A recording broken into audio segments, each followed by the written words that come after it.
Palavra da Verdade, a exposição bíblica com Hernandes Dias Lopes.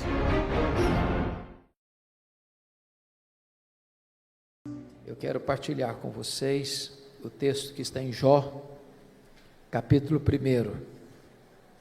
Jó, capítulo 1, versos 6 a 12.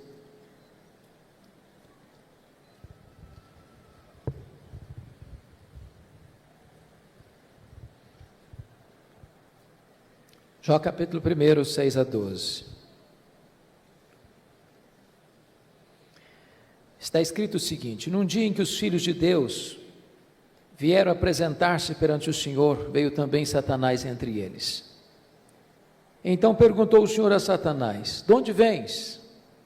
Satanás respondeu ao Senhor e disse: de rodear a terra e passear por ela. Perguntou ainda o Senhor a Satanás: observaste o meu servo Jó? Porque ninguém há na terra semelhante a ele, homem íntegro e reto, temente a Deus e que se desvia do mal.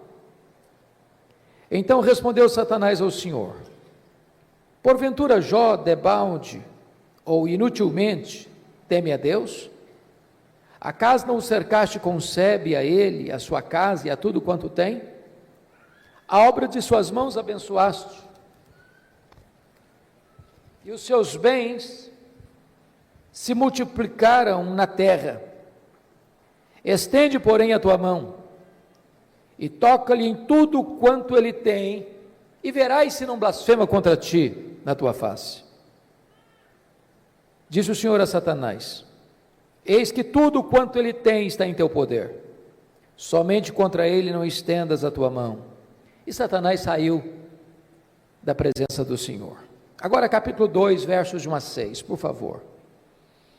No dia em que os filhos de Deus vieram apresentar-se perante o Senhor, veio também Satanás entre eles apresentar-se perante o Senhor. Então o Senhor disse a Satanás: de onde vens? Respondeu Satanás ao Senhor e disse: de rodear a terra e passear por ela. Perguntou o Senhor a Satanás: observaste o meu servo Jó? Porque ninguém há na terra semelhante a ele, homem íntegro e reto, temente a Deus e que se desvia do mal. Ele conserva a sua integridade, embora me incitasses contra ele para o consumir sem causa. Então Satanás respondeu ao Senhor: pele por pele, e tudo quanto o homem tem dará pela sua vida. Estende, porém, a tua mão e toca-lhe nos ossos e na carne, e verás se não blasfema contra ti na tua face. Disse o Senhor a Satanás: eis que ele está em teu poder, mas poupa-lhe a vida. Meus amados, esse texto registra esse episódio da reunião de Deus com seus filhos, e eu quero crer que aqui são os anjos, e eu quero crer que nas regiões celestes. E a Bíblia não dá explicações, mas diz que Satanás apareceu por lá. E é curioso que quem começa a conversa é Deus, perguntando para Satanás assim: de onde vens? Satanás respondeu: de rodear a terra e passear por ela. Satanás é uma espécie de turista inveterado. Ele está por aí, está antenado, está de olho, está procurando alguém para devorar. E Deus cutuca outra vez, perguntando assim para ele: observaste o meu servo Jó? E Deus dá o currículo de Jó. Não tem ninguém na terra semelhante a ele, homem íntegro, reto, temente a Deus e que se desvia do mal. Em outras palavras, Jó era o homem mais piedoso da sua geração. Quando a Bíblia diz que ele era um homem íntegro, isso significa que é aquilo que você é quando ninguém está vendo, com a porta do quarto trancada. Quando diz que ele é um homem reto, significa que ele é exatamente aquilo que as pessoas estão percebendo. Um homem que tem uma vida pautada pela verdade e pela justiça. Homem temente a Deus significa que isso é o princípio da sabedoria.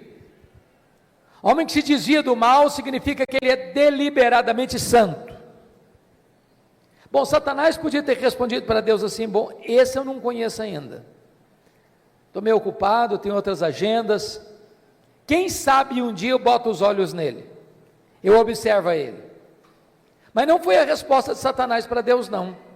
Satanás respondeu assim para Deus: mas também puderas, desse jeito aí, qualquer um te adora, tu tens abençoado a vida dele, tu tens colocado um grande muro de proteção ao redor da família dele, tudo que esse homem bota a mão vira dinheiro, os bens dele prosperam na terra, desse jeito aí é muito fácil te adorar.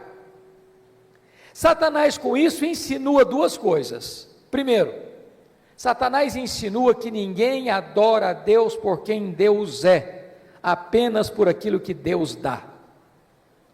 Satanás insinua que Jó só adora a Deus por causa das bênçãos que recebe de Deus e não por causa do caráter de Deus. Satanás insinua que Deus precisa subornar as pessoas com bênçãos para receber delas adoração. Satanás insinua mais, que Jó não é honesto quando ele serve a Deus, que Jó descobriu que religião dá lucro, que é um bom negócio, e que ele só serve a Deus porque com isso ele recebe determinados benefícios que de outra forma não receberia.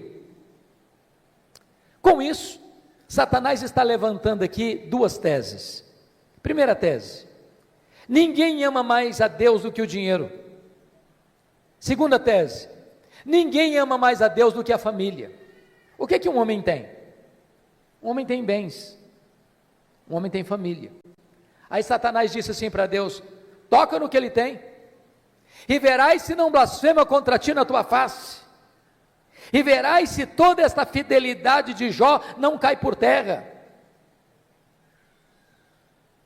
Então diz a Bíblia, que sem que Jó soubesse, Deus o constitui em seu advogado na terra, e coloca a sua própria reputação nas mãos de Jó, e diz assim para Satanás: pode tocar no que ele tem, só não pode tocar na sua vida. Em outras palavras, Satanás é um ser limitado e limitado por Deus. Ele só pode ir até onde Deus o permite ir, e nem 1 centímetro a mais. Nas palavras de Martinho Lutero, Satanás é um cachorro na coleira de Deus. Ele só pode ir até onde a coleira o permite ir, e nem 1 centímetro a mais, porque o Deus que servimos manda no céu, manda na terra e manda no inferno. Satanás está debaixo da autoridade absoluta do nosso glorioso Redentor Jesus Cristo.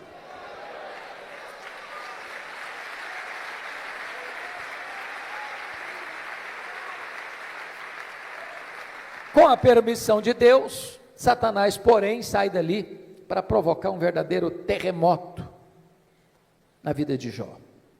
Convido você a olhar no versículo 3, 3, porque Jó não era apenas o homem mais piedoso, conforme diz o versículo 8, mas conforme diz o versículo 3, está escrito assim: depois de quantificar os bens que ele possuía, está escrito: de maneira que este homem era o maior de todos os do Oriente. Sabe o que significa isso? Ele era o homem mais rico da sua geração. Cai um mito aqui: não é pecado ser rico. Você pode ser o homem mais rico e ao mesmo tempo o mais piedoso. O problema não é ser rico, o problema não é ter dinheiro, o problema é o dinheiro nos ter. O problema não é ter dinheiro no bolso, o problema é entronizar o dinheiro no coração. O problema não é o dinheiro, o problema é o amor do dinheiro. Mas não obstante Jó ser o homem mais rico da sua geração, veja você comigo, que nos versos 14, 15 e 16, Satanás vai usar os sabeus, Satanás vai usar os caldeus, Satanás vai usar o fogo, para destruir tudo que Jó tinha de uma maneira abrupta e rápida. O homem mais rico entra em colapso financeiro. O homem mais rico quebra, vai à bancarrota. Bom, você e eu conhecemos gente que por muito menos dá um tiro na cabeça, por muito menos blasfema contra Deus. A grande pergunta é: será que a tese de Satanás era verdadeira? Será que Jó amava mesmo mais a riqueza e o dinheiro do que a Deus? Será que Jó blasfemaria mesmo contra Deus? Será que a tese de Satanás era verdadeira? A resposta, confira comigo, está no versículo 21. Ele diz o seguinte: nu saí do ventre de minha mãe, nu voltarei. Sabe o que ele está dizendo? Eu não trouxe nada para este mundo, não vou levar nada deste mundo, portanto o que eu granjeei entre o berço e a sepultura não é a razão da minha vida. Eu adoro a Deus não por aquilo que Deus dá, eu adoro a Deus por quem Deus é. Eu não adoro a Deus por causa das bênçãos de Deus, eu adoro a Deus por causa do caráter de Deus. E aqui Jó derrota a primeira tese de Satanás. Ele prova que ele ama mais a Deus do que o dinheiro. Mas tem uma segunda tese: ninguém ama mais a Deus do que a família. Se você ler capítulo 1, versículo 5, você vai notar que Jó era um pai exemplar. Mesmo sendo muito rico e tendo uma agenda tão congestionada, e mesmo tendo 10 filhos e todos eles adultos, e Jó costura a unidade dos filhos. E há uma coisa curiosíssima aqui, já que nós temos pais e filhos aqui, toda família que tem mais de um filho sabe disso. Os filhos não são naturalmente unidos. Quando você vê uma família unida, pode ter certeza, por trás tem um pai e tem uma mãe que trabalha para que os irmãos sejam amigos.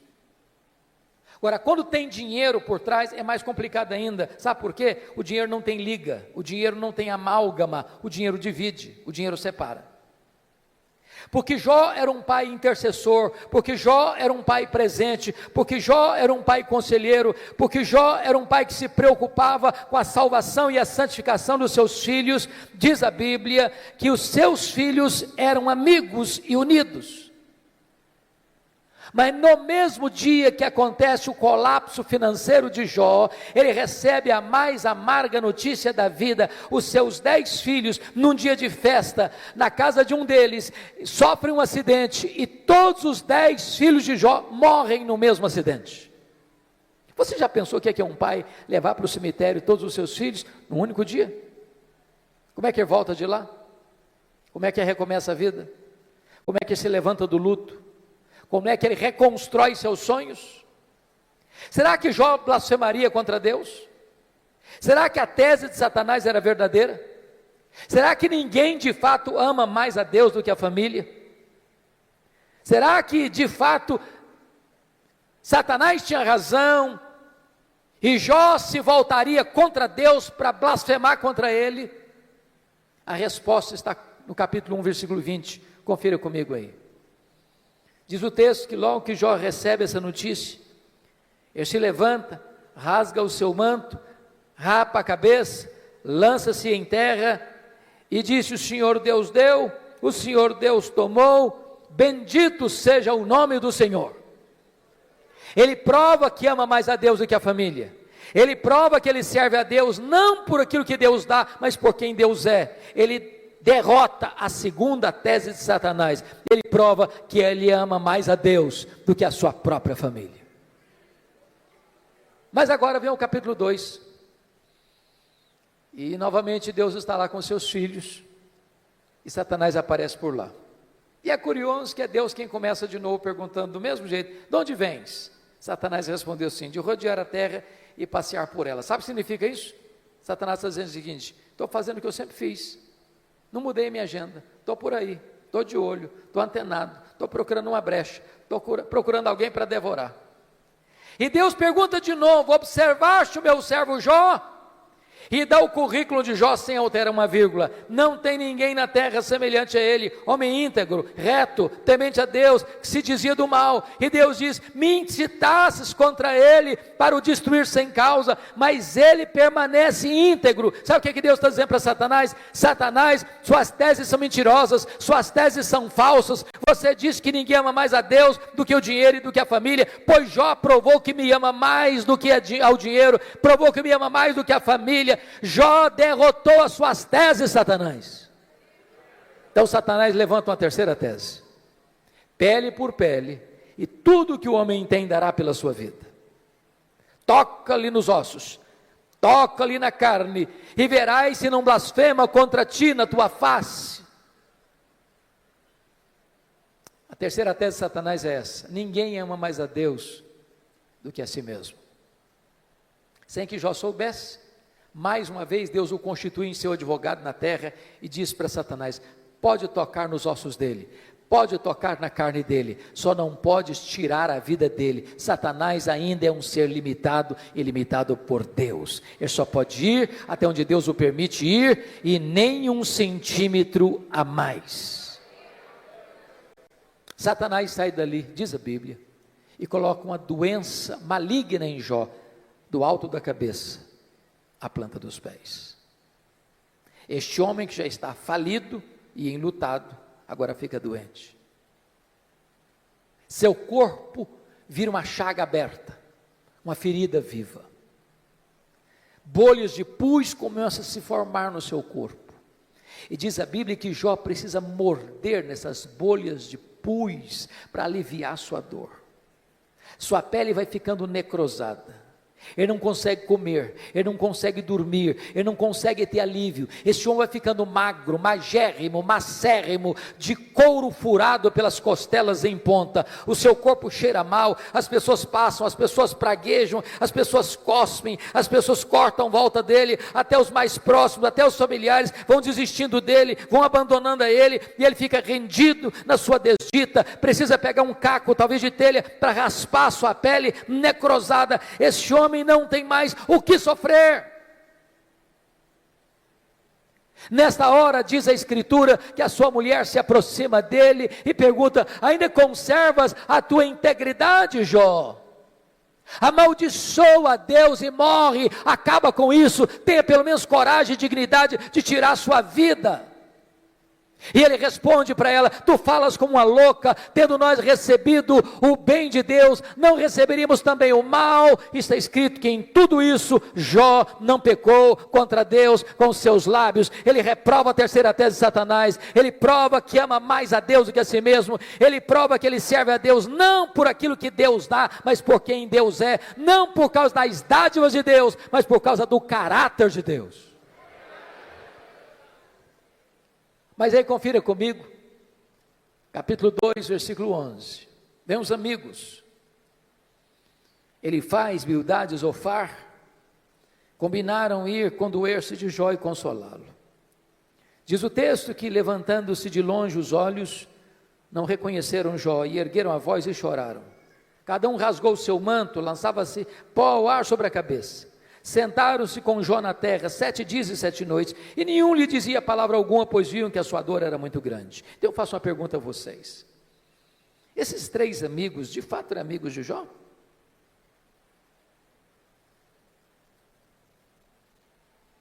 A resposta óbvia é: claro que eram amigos. Eu faço uma pergunta a você: alguma vez você já recebeu alguma visita assim? Quando você estava passando um momento difícil, pessoa que vem de longe, 7 dias, sentado com você no chão, sem abrir a boca, chorando ao ver o seu sofrimento? Você já fez a alguém alguma visita dessa natureza? Mas qual era o problema desses homens então? O problema desses amigos de Jó é que num dado momento eles deram uma de teólogos. Eles começaram a cogitar, desenvolveram uma lógica cartesiana de causa e efeito. E eles pensaram assim: para Jó estar sofrendo, ele deve ter feito alguma coisa errada. Mas para Jó estar sofrendo muito, ele deve ter feito muita coisa errada. Mas eles não só pensaram, eles falaram. Mas eles não só falaram, falaram para Jó. E assacaram contra Jó os mais pesados libelos acusatórios, chamaram Jó de louco, chamaram Jó de adúltero, chamaram Jó de ladrão, falaram para Jó que ele roubou os órfãos e as viúvas, por isso que ficou rico, falaram para Jó que por ser ele um homem louco, Deus havia matado os seus filhos, e eles foram massacrando Jó, eles foram cravando Jó com as suas setas venenosas, e eles foram colocando Jó debaixo de um rolo compressor, e eles massacraram este homem de Deus. Sabe o que Jó fez? O que você e eu faríamos? Jó começa a perguntar para Deus: por que, meu Deus? Por que eu estou sofrendo? Por que a minha dor não cessa? Por que eu não morri no ventre da minha mãe? Por que eu não morri ao nascer? Por que os seios da minha mãe não estavam murchos de leite para eu morrer de fome? Por que o Senhor não me mata de uma vez? Jó levantou aos céus 16 vezes esta mesma pergunta: por quê, por quê, por quê, por quê, por quê? Jó levantou aos céus 34 queixas contra Deus. Sabe qual foi a resposta de Deus para ele? O total silêncio. Nenhuma resposta, nenhuma explicação, nenhuma luz no fim do túnel. Eu posso garantir para vocês hoje aqui, o silêncio de Deus grita mais alto nos ouvidos da nossa alma que o ruído mais barulhento das circunstâncias mais adversas. Pior do que sofrer é sofrer sem explicação. Se vocês estão notando comigo, Jó está sendo golpeado nas 5 áreas mais importantes da vida de uma pessoa. Primeiro, a vida financeira. Segundo, sua saúde. Terceiro, seu casamento. Quarto, seus filhos. Quinto, suas amizades. Todas essas áreas vitais estão sendo dinamitadas, destruídas, minadas na vida desse homem. Esse homem está no fundo de um poço. Ele não tem mais nada para perder. Ele está completamente rendido à sua desdita, ao fracasso, à derrota. Esse homem não tem nada mais em quem segurar, a quem buscar. Ele está no fundo de um poço. Mas quando você está no fundo de um poço, só tem uma direção para olhar: é para cima, é para o alto, é para Deus. Esse homem perdeu os seus bens, esse homem perdeu a sua saúde, esse homem perdeu o apoio da sua mulher, esse homem enterrou os seus filhos, esse homem perdeu o apoio de seus amigos, esse homem olha para todo lado e tudo é ruína na vida dele, mas esse homem não perdeu uma coisa: esse homem não perdeu a sua confiança em Deus. E quando ele está no fundo do poço, ele arranca de dentro da alma um brado de esperança, ao dizer: mais uma coisa eu sei, é que o meu Redentor vive, e por fim, eu revestir esse meu corpo de pele, eu verei o meu Redentor. Pode vir momentos difíceis, pode vir momentos de perda, pode vir momentos de luto, pode vir momentos de angústia e dor na sua vida, mas Deus jamais deixará você desamparado. Ele sustenta você, Ele segura você, Ele ampara você, Ele levanta você. É curioso, irmãos, que quando Jó arranca do peito esse brado de esperança, Deus rompe o silêncio e começa a falar com ele.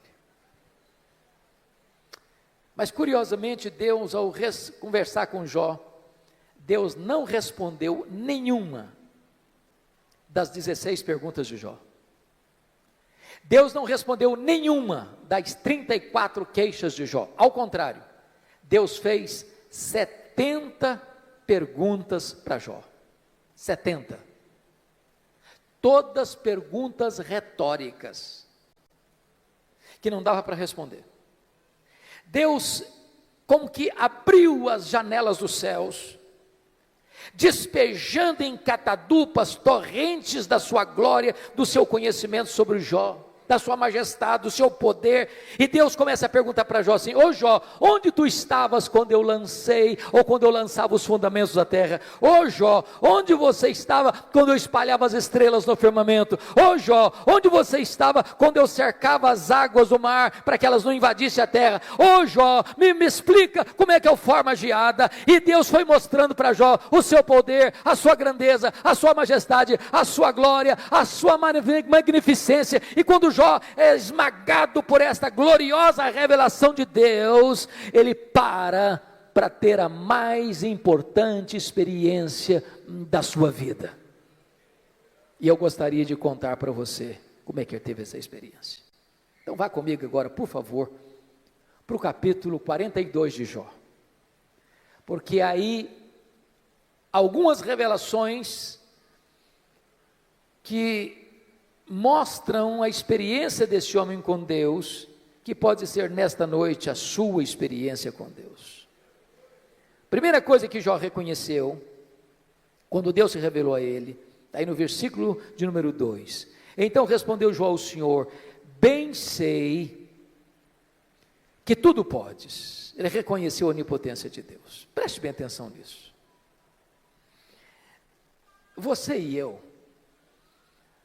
temos fraquezas indisfarçáveis. Como o bispo Júlio disse agora há pouco, a gente tem que ler. Crente precisa ler.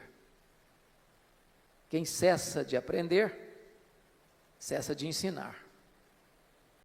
Eu gosto muito de ler, sempre gostei. Passo nas livrarias praticamente toda semana.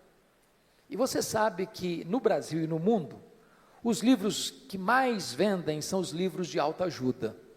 E os livros que ensinam você a ficar rico rápido. Eu acho que eu não estou sabendo ler bem esses livros. Mas esses livros de autoajuda dizem assim para você: você é forte, você é um gigante, você tem a força, você tem o poder, há poder nas suas palavras, você é alguém tão poderoso que basta fazer cócegas no seu interior e levantar-se-á daí um gigante. Sabe o que a Bíblia diz? Exatamente o contrário. A Bíblia diz que você e eu somos fracos. A Bíblia diz que Deus conhece a nossa estrutura e sabe que nós somos pó. Então deixa eu provar que você e eu somos fracos. Primeiro, nós temos fraquezas físicas.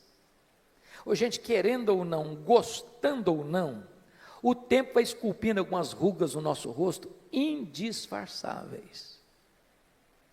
As mulheres mais espertas do que os homens usam alguns recursos interessantes, como os bons cosméticos, dão uma boa disfarçada. Daqui a pouco, uma boa cirurgia plástica ajuda muito. Mas chega um momento que ainda que Pitangui ressuscitasse dentre os mortos, não teria jeito mais. As pernas ficam bambas, os braços descaídos, os joelhos trôpegos, os olhos embaçados. E diz os entendidos que cada fio de cabelo branco que brota na nossa cabeça é a morte chamando-nos para um duelo. Eu acho até um exército acampado ao meu redor.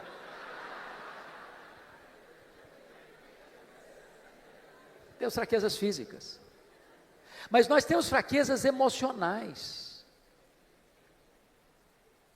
Quantos de nós, nas noites mais escuras da alma, gemendo e chorando, dissemos para Deus: oh meu Deus, eu não aguento mais, o Senhor estende a mão para mim e eu pereço. Temos fraquezas emocionais, mas nós temos fraquezas morais. Quantos de nós, com lágrimas nos olhos, já não prometemos para Deus: Deus, eu não quero mais cometer esse pecado, eu não quero mais cair neste mesmo pecado. Daqui a pouco, você se flagra cometendo o mesmo pecado. Não é porque faltou para você honestidade e sinceridade, não, faltou para você poder. Somos fracos. Mas nós temos fraquezas espirituais. Nós somos um ser contraditório, ambíguo, paradoxal. Paulo diz que o bem que eu quero fazer, esse eu não faço, o mal que eu não quero, esse eu pratico. Somos fracos, mas é maravilhoso você poder afirmar como Jó, mas o meu Deus tudo pode. Para Ele não tem doença incurável, para Ele não tem vida irrecuperável, para Ele não tem perdão que Ele não possa perdoar, para Ele não tem casamento que Ele não possa restaurar, para Ele não tem família que Ele não possa reerguer, para Ele tudo é possível, Ele pode tudo quanto Ele quer, Ele tudo pode. Portanto, irmãos, não tem nada mais importante para a família do que relação pais e filhos, filhos e pais, marido e mulher, mulher e marido, irmãos e irmãos, do que saber quem é o Deus que nós servimos, quão grande é o Deus que nós adoramos. A pergunta que eu faço a você nesta noite é: quem é o seu Deus? Quão grande é o seu Deus? Quão majestoso é o seu Deus? Quão poderoso é o seu Deus? Quanto pode o seu Deus? A.W. Tozer, que foi um dos mais importantes escritores do século XX, diz que o maior problema da igreja contemporânea, ele estava falando da igreja lá do século passado, mas é o problema nosso ainda hoje. Ele disse que o maior problema nosso é que nós passamos a maior parte do tempo medindo, tomando o nosso próprio pulso e olhando para o nosso próprio umbigo. Quando o nosso papel é conhecer a Deus e prosseguir em conhecê-lo, porque o povo que conhece a Deus é um povo forte, diz a Escritura. Quem é o seu Deus? Quão grande é o seu Deus? Quando o profeta Isaías estava pensando sobre isso, ele diz: o meu Deus é aquele que mede as águas na concha da sua mão. O meu Deus é aquele que pesa o pó das montanhas em balança de precisão. O meu Deus é aquele que espalha as estrelas no firmamento, e por ser forte em força e grande em poder, quando as chama pelo nome, nenhuma delas vem a faltar. O meu Deus é aquele que olha para as grandes potências econômicas e militares da terra e considera todas essas nações como um pingo que cai de um balde, como um pó numa balança de precisão, como um vácuo, como nada, como menos do que nada, pois este é o seu Deus. Agora pergunte para um astrônomo, qual é o tamanho desse universo que ele mediu a palmos? Pergunte. Sabe qual é a resposta dele? Eu não sei. E quando esse astrônomo diz eu não sei, ele não está confessando uma ignorância absoluta, não. É porque nenhum homem, por mais robusto que seja o seu conhecimento, por mais peregrina que seja a sua capacidade mental, é capaz de afirmar com precisão qual é o tamanho do universo. Isso é uma matéria em estudo ainda. O que eles já sabem é que o nosso universo tem mais de 93 bilhões de anos-luz de diâmetro. E o que significa isso? Significa que se você voar à velocidade da luz, 300 mil quilômetros por segundo, nessa velocidade, você demoraria mais de 93 bilhões de anos para ir de uma extremidade à outra do universo. Pois o seu Deus é maior do que isso. Ele criou tudo isso. Não tem um centímetro desse universo onde eu não posso dizer: isso aqui é meu, eu criei isso aqui, sou dono disso aqui. Este é o seu Deus. Pergunte a um astrônomo quantas estrelas existem. Sabe qual é a resposta dele? Eu não sei. O que eles já sabem e afirmam é que há mais estrelas no firmamento do que todos os grãos de areia de todas as praias e desertos do nosso planeta. Vá um dia à praia, encha a concha da sua mão de areia, leve para casa, bote numa tábua de vidro e tenha paciência de contar quantos grãos de areia você consegue botar na concha da sua mão. Pois há mais estrelas do que todos os grãos de areia de todas as praias e desertos do nosso planeta. Mas o seu Deus não apenas criou todas elas, o seu Deus batizou cada uma delas pelo nome. E por ser forte em força e grande em poder, quando as chama pelo nome, nenhuma delas vem a faltar. Este é o seu Deus, Ele tudo pode. A ciência hoje não está pasma mais com o macro-universo, ela está pasma, boquiaberta, com o micro-universo hoje. Você pega uma folha, por mais tenra que ela seja, ela é tão complexa como a cidade de São Paulo. Você pega uma gema de ovo, ela é mais complexa do que qualquer coisa que o homem já inventou.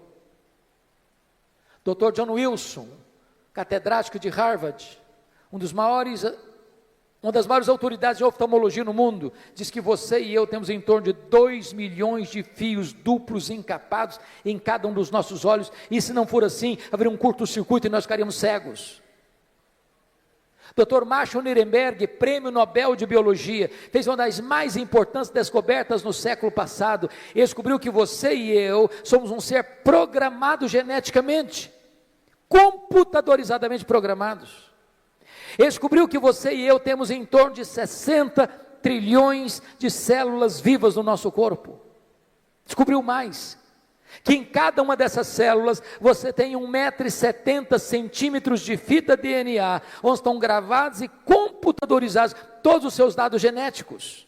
Se você espichar a fita DNA do seu corpo, você terá 102 trilhões de metros de fita DNA, você terá 102 bilhões de quilômetros de fita DNA no seu corpo, daria para dar diversas voltas no sistema planetário. Dr. Loy vai dizer mais tarde, códigos de vida não se originam espontaneamente, códigos de vida não se originam de uma explosão cósmica, códigos de vida não se originam de uma evolução de milhões e milhões de anos, códigos de vida foram plantados em você, pelo Deus Todo-Poderoso, Criador dos céus e da terra, e este Deus é o seu Pai, é o seu Deus, Ele tudo pode.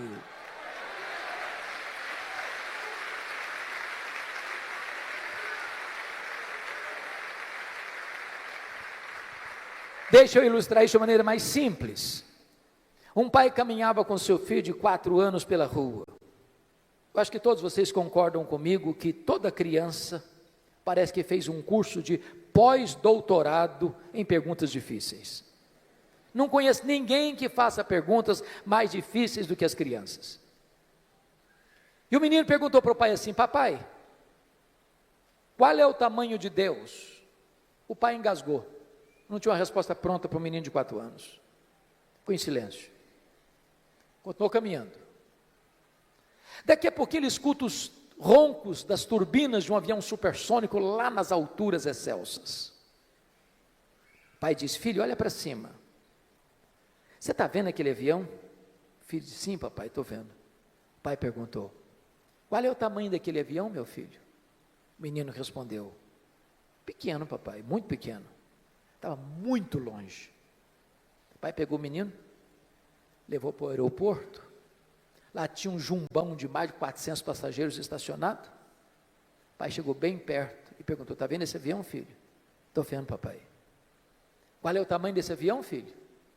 Grande, esse é muito grande, papai. O pai disse: filho, pois Deus é do mesmo jeito. Se você está longe de Deus, meu filho, Deus parece pequeno para você. Aí os seus problemas ficam enormes. Mas se você está perto de Deus, meu filho, aí Deus é grande para você. Aí os seus problemas ficam pequenos. Agora eu sei que tudo podes. A segunda coisa que Jó descobriu, irmãos, está aí no versículo 2 ainda: e nenhum dos teus planos pode ser frustrado. Preste atenção nisso. Você e eu não cremos em acaso, você e eu não cremos em sorte, você e eu não cremos em azar, você e eu não cremos em determinismo cego, você e eu não cremos em misticismo, você e eu não cremos em olho gordo, você e eu cremos que a mão de Deus dirige o nosso destino.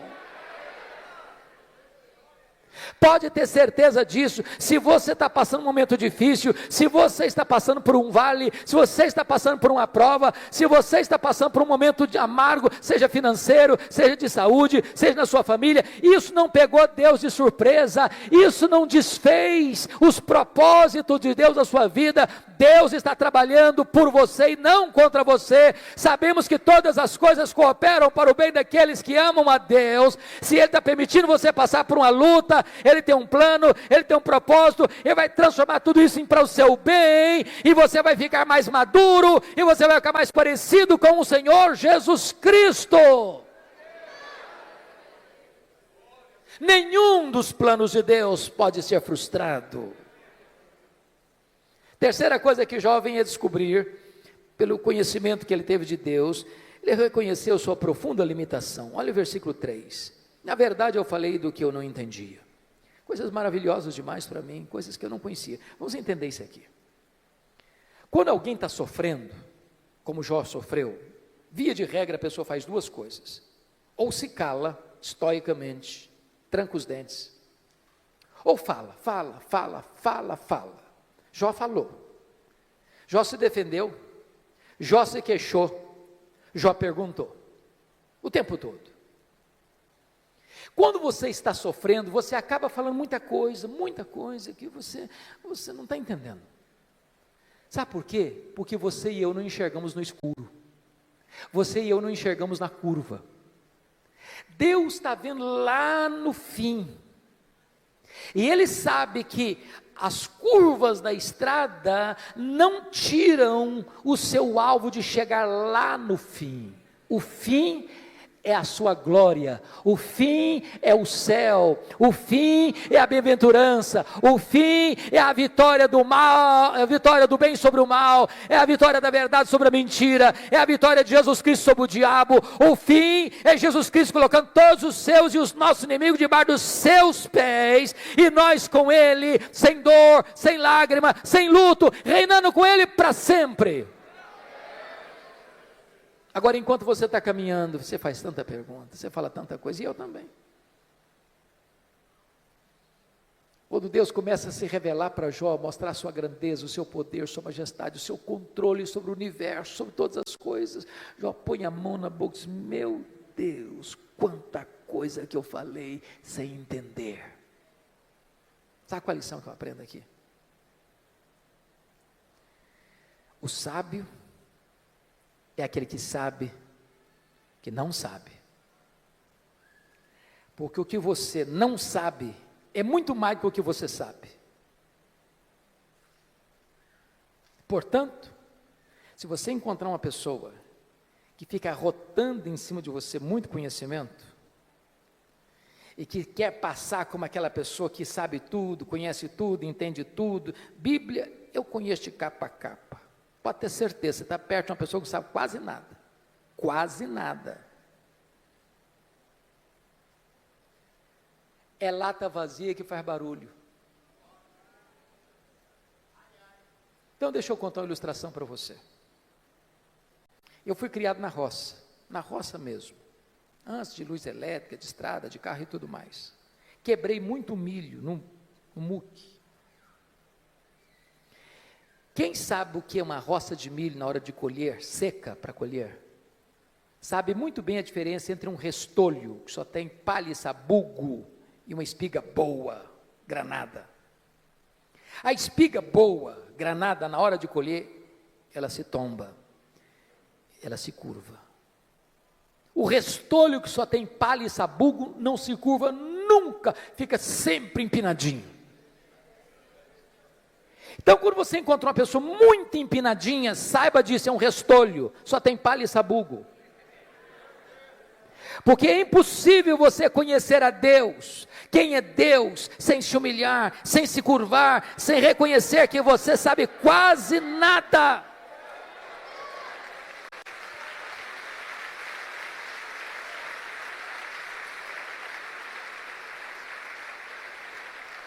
Quarta coisa que Jó descobriu que mudou a vida dele, ele reconheceu o seu limitado conhecimento de Deus. Olha o versículo 5 comigo. Eu te conheci só de ouvir, mas agora os meus olhos te veem. Irmãos, eu entro em crise com esse versículo. Sabe por que eu entro em crise com esse versículo? Lá no capítulo 1, versículo 8, Deus disse sobre esse homem aí: não tem ninguém na terra semelhante a ele, homem íntegro, reto, temente a Deus, se desvia do mal. Isso não é rasgação de seda de amigo, não. Quem está dizendo isso é Deus. Deus não tem uma opinião a seu respeito, Deus tem um diagnóstico. Agora, como é que esse homem, que Deus chama do homem mais piedoso da sua geração, pode fazer uma declaração dessa? Oh Deus, eu te conheci só de ouvir, agora os meus olhos te veem. Não parece contraditório? Mas para entender isso, eu vou fazer uma pergunta para você. Você conhece a Deus? Conhece mesmo? quanto você conhece? Quanto? Eu explico. Havia um homem que nunca tinha visto o mar. Brincando, eu acho que ele era mineiro. Um dia ele faz uma viagem para o litoral e vê o mar. E ele fica encantado. Ele diz: agora eu conheço o mar. Aproxima-se dele um marujo, com a pele tostada de sol e sal, por viver nas procelas do mar, e diz: eu também conheço o mar. Qual a diferença entre eles? Você conhece a Deus? Quanto você conhece a Deus? João 17,3 diz que a vida eterna é esta: conhecer a Deus e a Jesus Cristo, a quem enviaste. Sabe de uma coisa? Que a própria essência da vida eterna é conhecer a Deus. Sabe o que você vai estar fazendo no céu depois que você tiver 1000 anos lá na glória? Você vai estar conhecendo a Deus. Sabe o que você vai estar fazendo no céu depois que você tiver 1 bilhão de anos lá na glória? Você vai estar conhecendo a Deus. Sabe o que você vai estar fazendo no céu depois que você tiver 1 trilhão de anos lá na glória? Você vai estar conhecendo a Deus. Jamais haverá um tempo na eternidade onde você possa dizer: conheço tudo de Deus, não tem mais nada para conhecer, agora eu vou botar a vida no piloto automático. Deus é inesgotável em seu ser. O céu vai ser dinâmico. A Bispo Júlia, há poucos dias eu tomei um susto. Uma menina adolescente da igreja chegou para mim e disse assim: pastor. Falei: pois não, filha. Ela disse assim: eu não quero ir para o céu, não. Eu tomei um susto. Disse: como? Eu não quero ir para o céu, não. Falei: mas você está maluca? O que aconteceu? Não, não quero ir, não. Falei: então me explica esse negócio. Ah, pastor, a ideia de céu que eu tenho, sabe o que é? Que eu vou estar numa nuvem branca, com a harpa na mão, tocando, cantando, tocando. Ah, eu não aguento essa vida inteira, não. Eu quero coisa nova para a minha vida. Tem gente que acha que o céu vai ser chato. Se você não gosta de trabalhar, você está encrencado. Sabe por quê? Que a Bíblia diz que lá no céu nós vamos trabalhar. Seus servos o servirão. Agora pense comigo que nesse corpo frágil, que fica cansado, que fica doente, que fica velho, que fica caquético, nós conseguimos fazer coisas tão fantásticas, e diz Einstein que nós não usamos nem 10% do nosso potencial. Você já imaginou que nós não vamos poder fazer com um corpo 100% turbinado pela glória de Deus? Diz a Bíblia que você e eu vamos ter um corpo semelhante ao corpo da glória do Senhor Jesus Cristo. Jesus entrava numa casa fechada sem precisar abrir a porta. Jesus saía de Jerusalém, aparecia lá na Galileia sem precisar percorrer o trecho.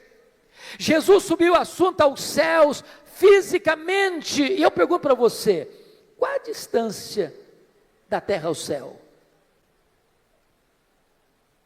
Com que velocidade Jesus foi para o céu?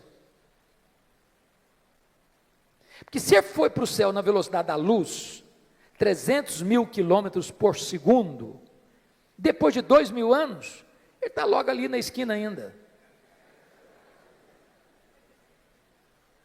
O que significa isso? A Bíblia diz que nós vamos ser como os anjos, não que nós não vamos ter um corpo, mas significa que nós vamos viver numa nova dimensão. Eu pergunto a você: com que velocidade um anjo vem do céu à terra?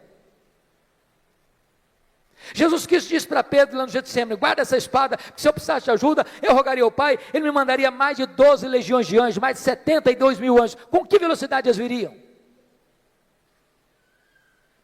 Os anjos não estão mais, não precisam e não estão presos às mesmas leis que nos governam aqui, pois o nosso corpo de glória vai ser assim. Nós vamos estar lá, nós viremos cá, nós subiremos, nós desceremos com a mesma velocidade, porque nós habitaremos novos céus e nova terra, e nós vamos conhecer a Deus, e nós vamos glorificar a Deus, e nós vamos trabalhar para Deus, e nós vamos amar a Deus, e nós vamos fruir a presença de Deus. Agora eu entendo Jó.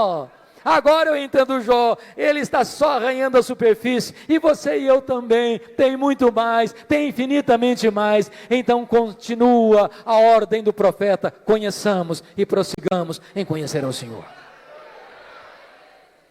A última coisa que mudou a vida de Jó, confira comigo, está no versículo 6. Por isso eu me abomino e me arrependo no pó e na cinza. Ponto. ponto. Não entendi nada de novo. Muito difícil. Como é que eu vou entender esse homem que o próprio Deus diz que ele é o mais piedoso, está se abominando e se arrependendo no pó e na cinza? Eu esperava uma confissão dessa de um ladrão, de um assassino, mas do homem mais piedoso. É chocante. Explicação. As pessoas que mais lamentam e choram os seus pecados, não são as que mais pecam, são as que mais perto de Deus andam. Quem está longe de Deus, irmãos, nem convicção de pecado tem. Quanto mais você conhece a Deus, quanto mais você anda com Deus, quanto mais intimidade você tem com Deus, mais você vê a enormidade do seu pecado e mais você lamenta pelo seu pecado. Pois bem, veja comigo, por favor, agora o versículo 10. Ele é a chave hermenêutica deste livro. Mudou o Senhor a sorte de Jó, quando ele chorava pelos seus amigos, e o Senhor deu-lhe o dobro de tudo quanto antes possuía. Você já fez uma pergunta, por que Deus mudou a sorte de Jó, enquanto este ou quando este orava pelos seus amigos? Você já fez essa pergunta? Por quê? Então deixa eu fazer uma pergunta para provocar. O que você sente quando alguém fala mal de você? Você fica feliz? Você celebra isso? Você chega na igreja e diz, bispo, juro, eu estou tão feliz hoje. O que foi, filho? Estão falando mal de mim, o senhor sabe que isso é uma delícia, eu estou tão feliz com isso. É assim que você reage? O que vocês acham que Jó sentiu, quando seus amigos disseram assim para ele, você é um ladrão, você é um adúltero, você é louco, você ficou rico porque você roubou os órfãos e as viúvas? O que vocês acham que Jó sentiu? Ficou feliz da vida? O que Jó fez? Jó se queixou, se defendeu, e quem se defende, sabe o que tem no coração às vezes? Mágoas, dores, ressentimentos. Sabe o que Deus está falando para esse homem? Meu filho, saia dessa arena da autodefesa, meu filho. Entre, meu filho, na brecha da intercessão. Enquanto você ficar se defendendo, Jó, vai ter mágoa no seu coração, mas quando você começar a orar por esses homens que acusaram você, você vai ficar curado, você vai ficar liberto, você vai ser restaurado. Sabe o que aconteceu? As 5 áreas que Satanás tentou destruir na vida de Jó, Deus restaurou todas elas. Bendito seja Deus. Primeira área que Deus restaurou, confira comigo lá no versículo 16, Deus restaura a saúde de Jó. Depois disso viveu Jó 140 anos, viu seus filhos, e aos filhos de seus filhos até a 4ª geração. Eu acho que não ficou nem cicatriz, nem sequela. Completamente curado. Deus está aqui hoje, irmãos. Ele é o Jeová Rafá. Ele pode curar a sua enfermidade. Ele é Deus. Segunda área que Deus restaurou. Versículo 12. Área financeira. Se você comparar 1:3 com 42:12, você vai notar que Deus deu tudo em dobro. Eu quero dizer para você que Deus está aqui hoje e Ele é o Deus da restituição. Ele pode restaurar a sua vida financeira, Ele pode levar você mais além na sua vida financeira. Ele é o Deus da restituição. Terceira área que Deus restaurou, a área das amizades. Confira comigo os versículos 8, a partir do 8. Eu acho isso maravilhoso, bispo Júlio.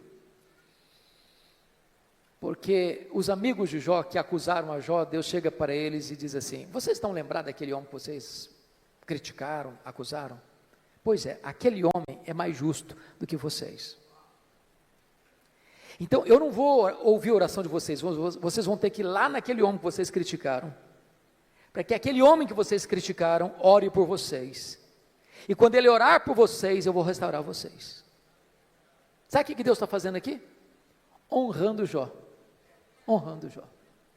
Eu vou dizer uma frase aqui, se você esquecer tudo que eu falei, mas lembrar dessa frase, me dou por satisfeito. E a frase é essa: cuida bem da tua integridade, e Deus cuidará da tua reputação. Você não tem que se defender, você tem que viver com Deus, porque quando você vive com Deus, Deus defende você. Quando você vive com Deus, aqueles que criticaram você vão ter que voltar a você e mudar de opinião a seu respeito. Deus restaurou Jó e Deus restaurou os amigos de Jó. Quarta área que Deus restaurou, o casamento. Porque a Bíblia não diz que casou com outra? Eu quero crer que restaurou o casamento com a mesma mulher. Agora, pense comigo com a cabeça de um brasileiro, só um pouquinho agora. Quando Jó estava numa magrela, a mulher dele olhou para ele e disse: morre, homem, morre, mas morre logo. Agora Jó está curado, agora Jó está rico, agora Jó está no topo da pirâmide. O que vocês acham que, se ele fosse brasileiro, ele falaria para ela? Morre, mulher, morre. Talvez eu diria: minha filha, a fila andou, agora eu estou noutra. Mas deixa eu dizer algo para você, amado. Deus é especialista em pegar os cacos e fazer um vaso novo. Deus é especialista em curar feridas, em restaurar relacionamentos quebrados. Para Deus não tem impossíveis. Você que está pensando em desistir do seu casamento, não desiste não, invista nele. Deus pode fazer um milagre. Deus pode dar espírito de perdão ao seu coração. Eu achei muito curioso que há pouco tempo uma mulher chegou para mim e disse assim: pastor, eu estou vindo aqui dizer para o senhor que eu vou me divorciar. Eu tomei um susto. Disse: como é que é o negócio? Eu estou dizendo para o senhor que eu vou me divorciar. Falei: verdade? É verdade, sim, senhor. E eu perguntei: mas por quê? Ela disse assim para mim: secou. Secou, não tem mais nada, secou. O sentimento secou. Olhei para ela e disse: secou, filha? Oh, mas se secou, tem esperança. Ela regalou os olhos: o senhor está maluco? Tem esperança. Você não leu na Bíblia lá que Deus fez a vara seca de Arão florescer? Pois Deus faz florescer o que está seco no seu coração. Diz: pastor, o senhor endoidou. Estou falando para o senhor que morreu. Está claro agora? Morreu. Está claro? Ou precisa botar legenda? Falei: morreu, filha? Oh, mas se morreu, tem esperança. Você não leu na Bíblia lá que Jesus ressuscita os mortos? Pois ele pode fazer ressuscitar o que está morto aí no seu coração. Tem esperança. Falei: pastor, o senhor endoidou, o senhor não está me entendendo não. Estou falando para o senhor que acabou, não tem mais nada, acabou, está claro agora? Falei: acabou, minha filha? Ué, mas se acabou, tem esperança. Ué, você não leu na Bíblia lá que Deus chama a existência as coisas que não existem? Se Ele chama a existência as coisas que não existem, Ele pode chamar a existência o que não está mais no seu coração. Você não vai separar essa semana não, você vai orar comigo uma semana, depois você volta aqui.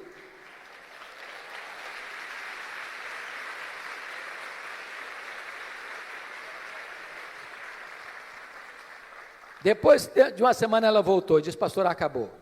Falei: acabou o quê, filha? A vontade de divorciar. Estou animada. Deus está curando a minha alma e curando meu casamento. Com Deus não há impossíveis. Louvado seja o Senhor. A quinta e última área que Deus restaurou foram os filhos. Você nota comigo no capítulo 1, versículo de número 16, aliás, versículo 13, também teve outros 7 filhos e 3 filhas, e Deus restaura mas você pode fazer uma pergunta curiosíssima. Pastor, eu não estou entendendo. Se Deus devolveu tudo em dobro, e Jó antes tinha 10 filhos, quantos ele deveria ter agora? 20. Então não foi tudo em dobro.